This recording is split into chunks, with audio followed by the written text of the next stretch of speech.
Hey everyone, so welcome back to the channel.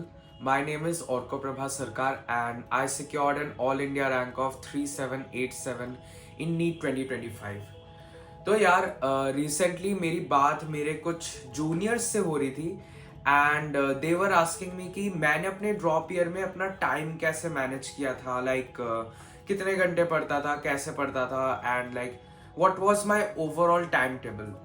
And such बोलूँ तो उस time मुझे याद आया कि जब मैं खुद प्रिपरेशन फेज में था, खुद आप लोग की जगह पे था, तो मुझे भी ये क्वेश्चन बहुत बार दिमाग में आता था कि एक सर्टेन बंदा जिसकी सर्टेन रैंक आई है वो एग्जैक्टली कैसे अपने टाइम को मैनेज करता होगा, वो मुझे अपने दिन में कितने घंटे पढ़ने हैं जिससे कि मैं ये रैंक अचीव कर सकूं।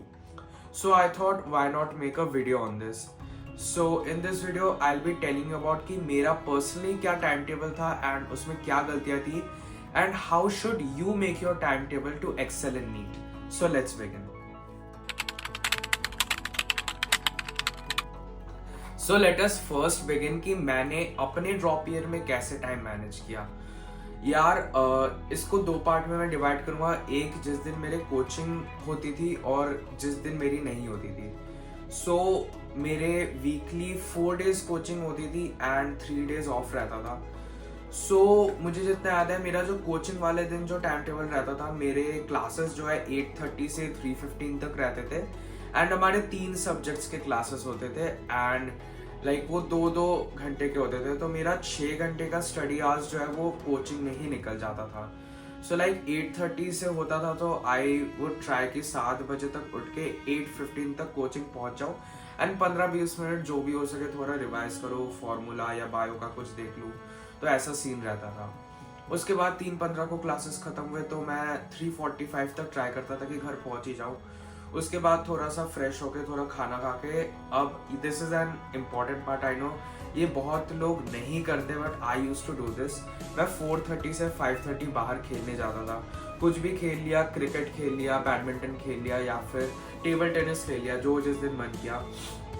अब ये जो खेलने वाला सीन है, दिस वॉज ये मैंने किया था जून से लेके अक्टूबर तक। ये मैंने थ्रू आउट द सेशन नहीं किया। जब मेरे को प्रेशर फील होने लगा कि मेरे को और टाइम देना चाहिए स्टडीज में, तो मैंने बंद कर दिया।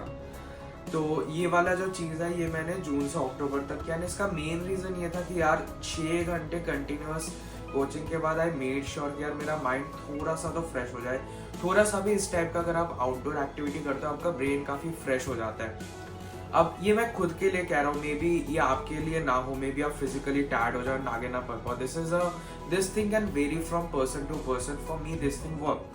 मेरा खेलने के बाद मेरा एफिशिएंसी बढ़ जाता था and I always chose efficiency. तो मैं 5:30 बजे तक खेल के आ जाता था एंड उसके बाद मैं 6 से 7 को सोता भी था। अब भाई थोड़ा सा अब आपको लगेगा कि मैं टाइम वेस्ट कर रहा हूँ, but this actually help me, क्योंकि वही काम जो पहले में अगर मैं टायर्ड वे में होके मैं 4-5 घंटे में कर रहा होता, वही काम अब मैं 1.5 घंटे में कर पा रहा था। मैं 7 बजे तक उठ जाता था एंड 7 से 9 तक मैं एकदम बिना पलक झपकाए पढ़ता रहता था। उसमें कोई स्टडी ब्रेक नहीं, कुछ नहीं, एकदम वन गो में पूरा पढ़ता था। उसके बाद 9 बजे I use to again take a break की थोड़ा डिनर कर लिया या पेरेंट्स या फैमिली से बात कर ली एंड उसके बाद फिर दोबारा 10 बजे से 12 बजे मैं सेम टाइप की स्टडी करता था, एकदम नो स्टडी ब्रेक्स के साथ कंटिन्यूअस। तो ये 2 घंटे और कोचिंग के 6 घंटे मिला के मेरे 10 घंटे के स्टडी आवर्स तो यही हो जाते थे एंड यही ओवरऑल मेरे कोचिंग वाले दिन मेरा स्केड्यूल रहता था।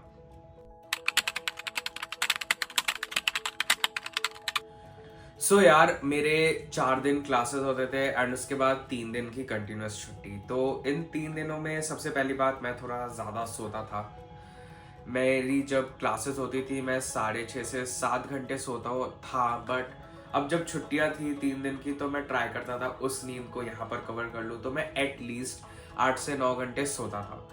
अच्छा, इसके बाद द थिंग इज कि मैं ट्राई करता था, इन 3 दिनों में मेरा एक ही मोटिव रहता था कि कोचिंग में जितना भी सिलेबस कवर हुआ है, जितने भी टॉपिक्स हुए, उसको मैं अपने तरफ से पक्का कर लूँ, 100% कर लूँ कि इसके आगे जाके मुझे इन टॉपिक्स में कभी दिक्कत ना आए। दिस इंक्लूडेड यार कि लाइक फिजिक्स और फिजिकल केमिस्ट्री में मैंने जितना हुआ है उसके शॉर्ट नोट्स बना लिए, बायो इनऑर्गेनिक ऑर्गेनिक जितना हुआ है उसकी एनसीईआरटी पढ़ ली, या फिर मॉड्यूल के क्वेश्चन लगा लिए, पीवाईक्यू के क्वेश्चन लगा लिए, या फिर कुछ कर लिया, या डाउट्स थे वो सर से या मैम से पूछ के वो क्लियर आउट कर लिए। दिस इंक्लूडेड मेरा ये पक्का करना।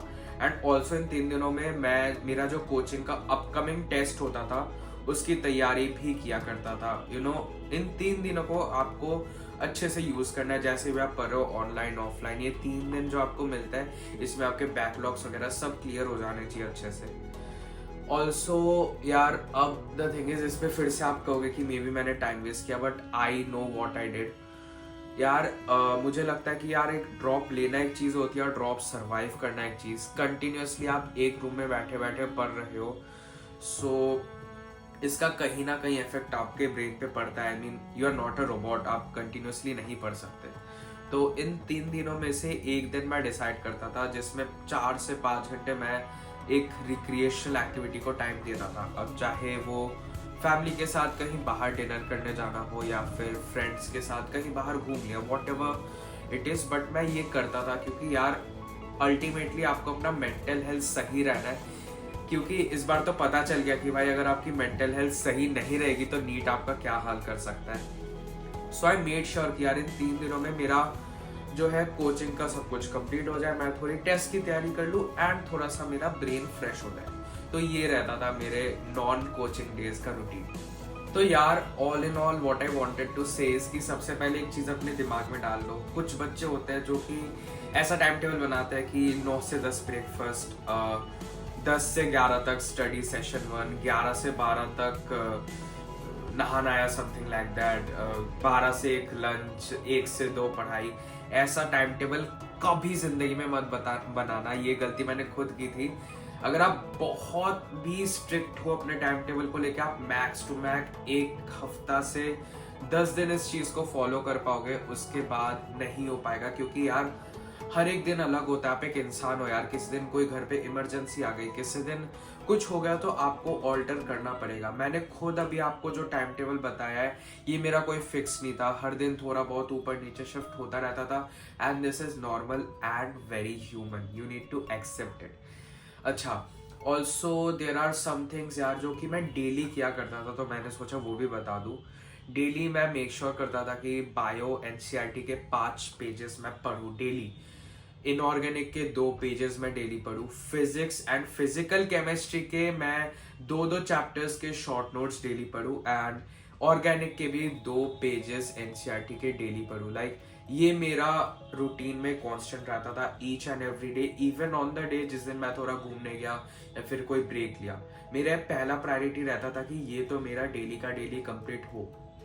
बाकी यार जो मैं कहूंगा कि यार चिल मारो, खुद का एक टाइम टेबल बनाओ, डू व्हाट सूट्स यू। तुम्हें किसी और का कॉपी करने की जरूरत नहीं है। जो नीट की जर्नी होती है, मेरी जो जर्नी थी वो एक जर्नी थी, तुम्हारी जर्नी बिल्कुल अलग होने वाली है।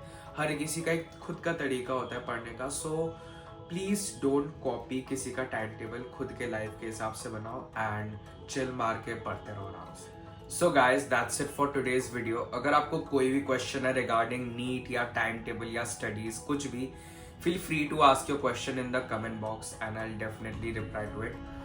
Also, if you like the video, make sure to hit the like button and subscribe to the channel if you haven't, and I'll see you in the next one.